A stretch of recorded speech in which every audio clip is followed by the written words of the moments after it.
Hey there, I hope you're having a great day. Welcome to the channel if you're new, welcome back.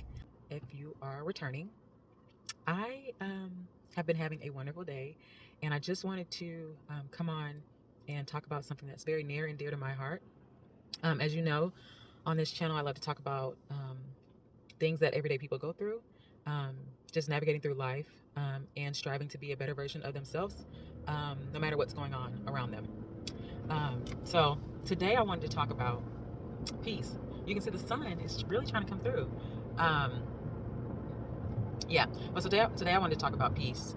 And peace is so important because it can help you navigate interesting times in life, better than um, you would have if you did not know how to cultivate and harness peace in your life. Let me see. Okay, I think it's, oh no, right when I was about to take it down, the sun is back. Okay, but yes, I wanted to talk about having peace, having a constant peace. And if you, number one, don't have any sort of spiritual or prayer life, I think it's important to note that that is also a source of peace that one can have. And this is really building on top of that. So, in addition to you having that source of peace, you also have to know how to go through things and still keep your peace in the forefront, if that makes sense. And so this is really, it might be part one and part two, but this, the things that I wanted to go over, it just can help you, because it has helped me. And I share things that I have gone through on this channel as well. And I titled it Not Only Cast, because I know that we are all going through life as best as we can. And I think, how we share and contribute to one another from our experiences, I think that'll help us all go through life just a tad bit better. So the first thing that I want to say is acceptance.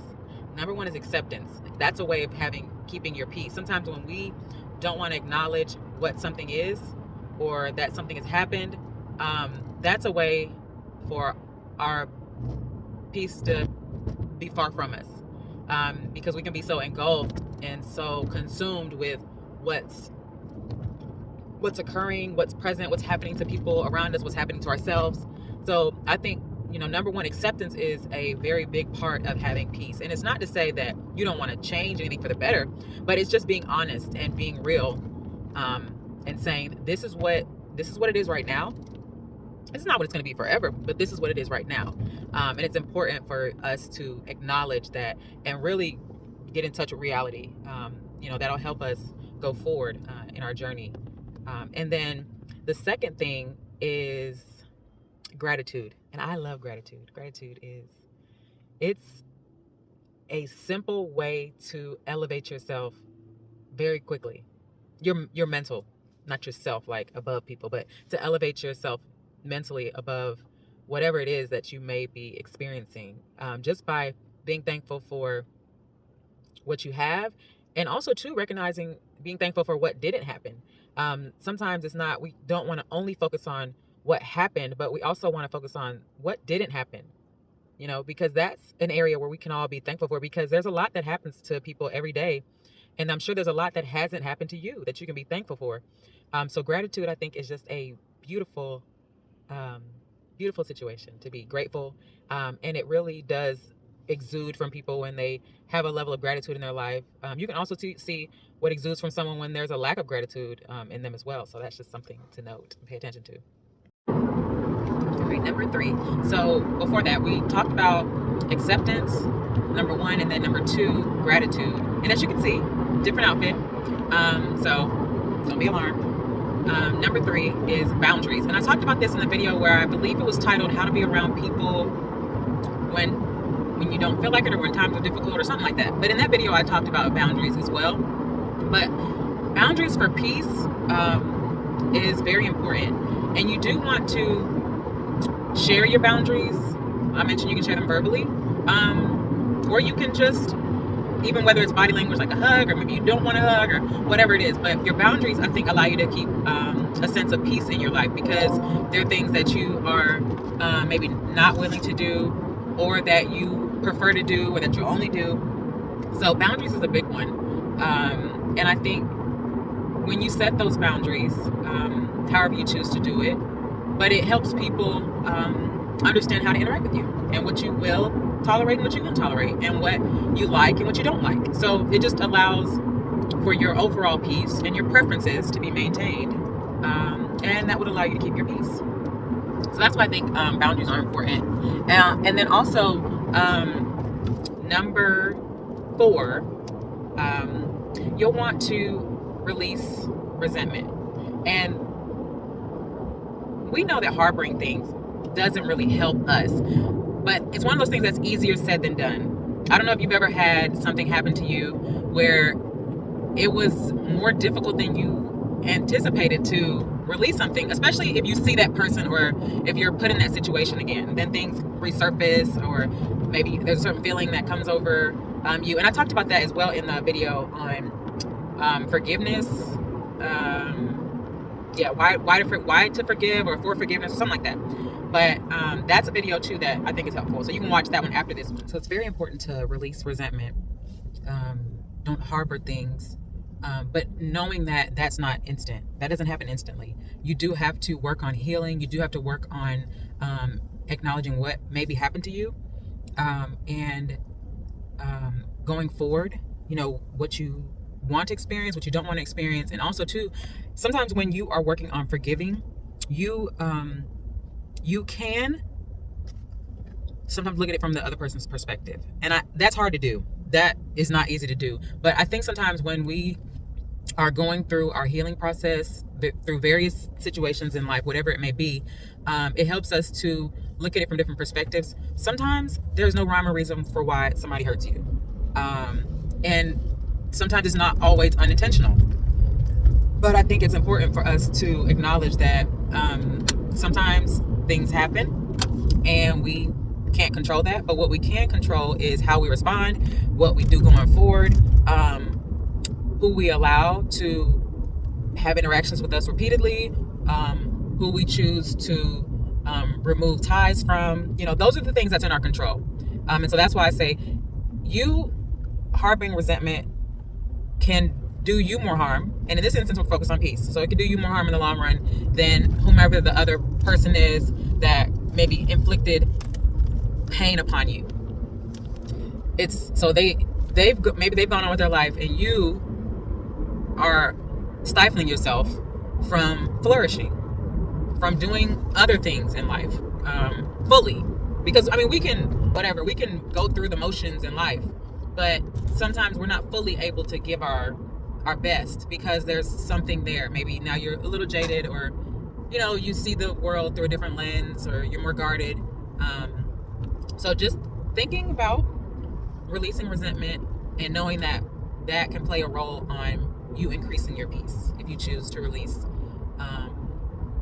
some resentment that you may have towards someone. And then number 5 is simplicity. And when we simplify our spaces, when we simplify our wardrobe, when we simplify our schedule, I believe that helps us with having more peace. Sometimes a fully packed schedule, sometimes a overwhelming wardrobe, sometimes a very complicated diet. When we have things that are very dynamic and very intense and so many options, sometimes that simplicity, sometimes the lack of simplicity does not allow us to be peaceful or have peace, because there's so many options, so much to organize, so much to clean up, so much to do. It makes it almost, some people can get anxiety from having too many options, too many decisions to make. And we're in a time right now where decision fatigue is very real. There are a lot of decisions that people have to make all the time. So sometimes simplifying your spaces, simplifying the things that you have to touch or interact with every day can allow you to have your peace not be interrupted. Not saying necessarily that it is the sole thing that can give you peace, but I'm saying it can allow you to maintain a level of peace. It can allow you to be more creative, to have the capacity to, do different things without having to always be consumed with okay, I have 72 blouses. I've got, I have 36 things that I can choose to eat for lunch. I have, um, 5 workout courses. And, so I think you know what, guys, hold on. That person tried to steal my piece. I was right here, and they decided that they didn't care that a car was there. But anyways, when you're able to simplify your space, your schedule, your wardrobe, your diet,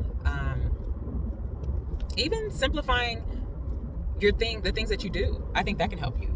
Where you might even, instead of having to come up with things, like for example, let's say you're in a relationship and every time it's date night, you're trying to start from scratch and figure out things. If you just kind of build a list, then you can rotate that list, and it simplifies that process. You can simplify processes too. Same with your meals. If you simplify your meal planning or the way that you choose to eat, you can kind of have a rotation. Even with clothing too. And this is a good thing with clothing. I've done this before, but sometimes I theme my weeks like where I'll specifically wear certain colors in a week.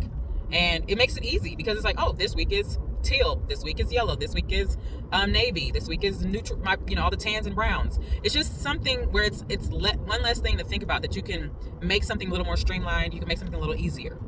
And then finally, you can utilize nature to maintain your peace, to elevate your peace, to help you be more relaxed. So nature's a great way. Going out in nature, taking a walk, sitting on a deck, sitting on a porch, leveraging that just to be able to connect with the sounds of nature, just to relax and really take it in. I think that can give you a level of peace. And people find water to be very relaxing. And I always like to be near a creek, or you can be near a lake or something like that, to where it will help you and allow you to relax and really listen to the small sounds and focus on the small things in life. Yeah, I find that to be very beneficial. But I hope this was helpful. Just really working on peace, especially going into the new year. People say new year, new me. But I think it's, if the new you is better, I'm all for it. So, but I think new year, better me, new year, more consistent me, new year, more improved me, new year, more happier me, new year, more loving, excited. Anything that's a leveling up, I'm all for that, for all of us going into the new year. So I hope that you enjoyed this. If you haven't already, subscribe, click that thumbs up, hit that notification bell, all the things, right? If you're finding value, you do that. If not, you don't have to do a thing. And you don't have to do a thing regardless. But I just wanted to come on today and wish you a happy new year. And I'll see you next year. Okay, bye.